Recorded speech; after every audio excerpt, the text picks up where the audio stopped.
Welcome, ladies and gentlemen, to the Legend of Pickville Heavy Industries, a chronicle of how one ordinary Tempe kid stumbled into an extraordinary destiny. A story of desert submarines, time-bent encounters, improbable mentors, and the strange, stubborn belief that the universe sometimes taps you on the shoulder long before you know why. These are the memories, misfires, and miracles that built PHI, told one episode at a time, straight from the source. If you know, you know. And if you don't, well, you're about to. Previously on the Legend of Pickville Heavy Industries, a 16-year-old Tempe kid interviews the mayor, stumbles into the Rio Salado project, and accidentally becomes part of a timeline he doesn't understand. A desert submarine surfaces behind Sun Devil Stadium and hands him a mission he didn't know he was on. The river returns, a destiny takes root, and a fantasy football league quietly hides the first clues to a propulsion system no one was supposed to build.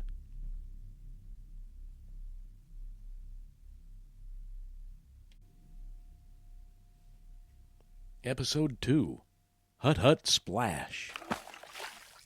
Time has a habit of slipping away. Suddenly it was 1987, and Russ had mailed off a dollar bill in a self-addressed stamped envelope to get the official rules for something called fantasy football, a game I'd never heard of but felt instantly drawn toward. We Tempe-fied the rules and added a mountain of stats and created a league that was a nightmare to score, but buried in that chaos was the foundation of the unclear reactor. I didn't know what an algorithm was, but the universe clearly did. The rest of the 1980s seemed pretty uneventful. Just me winning fantasy football, compiling stats, and having no idea why I cared so much. Every now and then I'd catch a glimpse of what I now know were chrono subs. But back then I chalked it up to shadows or too much caffeine. Then came November 26th, 1989. Flipper Anderson's legendary game. Something snapped into place. Suddenly I knew why I'd been spending 10 hours a week scoring a stupid league. The blueprint was there.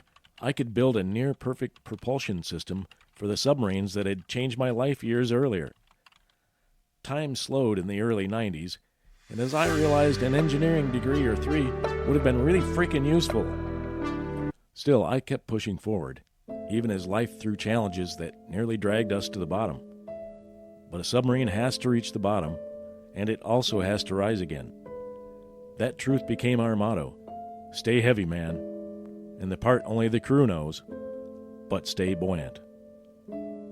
By 1996, I was getting the hang of propulsion, and I needed real space to work.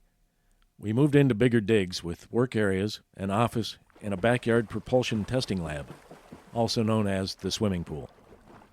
I couldn't let anyone in on what I was doing. It felt too important, too fragile. I'm certain not a living soul, at least in this timeline, had any idea what was happening right under their noses. The next couple of years were spent fine-tuning the system, but I knew I needed fabrication skills to finish this insane project. First came Town Lake, where I made new connections in city and regional government by selling them hot dogs. Hard to keep your guard up with chili and cheese running down your chin.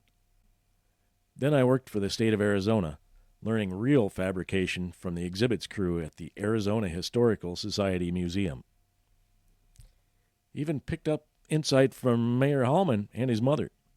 And through it all, I kept wondering, was this massive secret endeavor finally ready to surface? Wow, that was episode 2. And if you're still upright after all that, congratulations. You're officially part of the machinery now. The desert's humming louder, the lights are brighter, and episode 3 is already shimmering out there like heat on steel. Stay tuned.